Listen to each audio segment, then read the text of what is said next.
Har du blokeret på tråden? Lidt, men det går fint.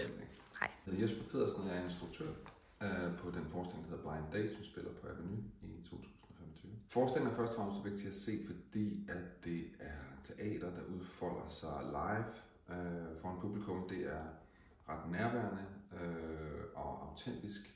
Et drama, som ingen af skuespillerne faktisk har øvet på forhånd, så det er en fri improvisation.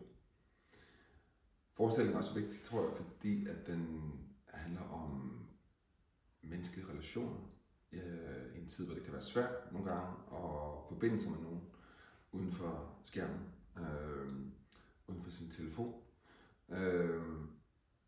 Vi oplever en tid, hvor der er ensomhed, og folk føler sig mentalt presset. Og det er nogle gange at række ud efter et andet menneske og spørge, om man skal lære hinanden bedre at kende. Så det her stykke handler også om, hvor svært det kan være, og nogle gange hvor overraskende og kaotisk og forvirrende det kan være, når man først åbner op over for et andet menneske og egentlig ser på, hvem man er. Noget af det, jeg holder af som instruktør, det er at lege med formen, måden vi fortæller historier på. Jeg er den overbevisning, at alle historier, eller mange af vores historier, handler på en eller anden måde om nogle menneskelige sådan, grundelementer. Had, kærlighed, smerte. I det her tilfælde har vi så ligesom en form i Blind Date, som er ret spændende, fordi at det er at instruere live, mens stykket opstår, og det er også noget, som skuespillerne selv, oplever, mens de spiller det. Så det er et forsøg på ligesom at lave en form, der handler om noget meget, meget genkendeligt, som er kærlighed og længslen efter at blive set, men at gøre det på en ny måde, hvor det bliver nærværende og autentisk. Hver aften er en ny forestilling. Det er en ny rejse igennem den her struktur, vi har lagt for det. Det vil altid være en ny date. Det kan være en mand eller en kvinde, eller det kan være en person, som har forskellige alder, forskellige køn, etnicitet osv. Men Anna-karakteren er altid den samme person. Så alt afhængigt af, hvornår man kommer ind og ser forestillingen, så vil man også opleve forskellige konstellationer, forskellige dramaer, også forskellige udfald. Aftenen kan ende med, at man, at Anna og daten går hjem sammen. Det kan ende med, at de bliver uvenner. Det kan ende med, at Anna er alene tilbage. Det der er med Anna og med karaktererne i den her forestilling generelt, det er i høj grad et karakterdrevet projekt. Det er i høj grad et karakterdrevet stykke. Og den måde, vi bygger karaktererne på, de har altid de her 3 dimensioner. De er altid i konflikt på 3 niveauer. Så du vil altid have en karakter, som er i konflikt med samfundet, med den ydre verden på en eller anden måde.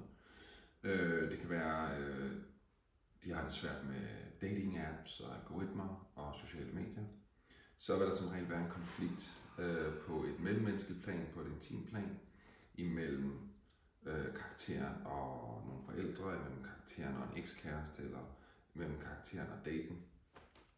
Og så til sidst er der selvfølgelig den indre konflikt, som er noget i en selv, som man ikke er i balance med, og som er ved at rive en i stykker, som kan være måden, man ser sig selv i forhold til, hvordan andre ser en, eller man ved godt, at der er nogle ting, som man måske ikke er helt ærlig over for sig selv omkring. Og det er netop de her ting, man også bliver konfronteret med på den her blind date, altså at det indre bliver krænget ud. Jeg håber, at den her form giver skuespillerne friheden til at improvisere og til at søge nærværet og overraskelsen i øjeblikket. Måske nogle af de ting, man som skuespiller i forvejen altid leder efter. Altså de øjeblikke i en historie, hvor man glemmer, at det er noget, man har øvet, og hvor man selv bliver overrasket, det man siger, eller det, der bliver sagt, og hvor man reagerer på, hvor det hele føles naturligt og i flow.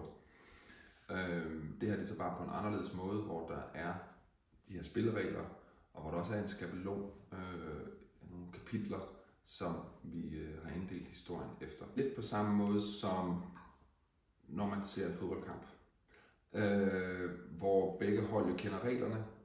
De kan stort set alle sammen de samme tricks, men hver aften er det en ny konstellation. Det er en ny måde at spille på. Kom ind og se det. Det var det. Okay. Var det en god kaffe? Den lød kold nu.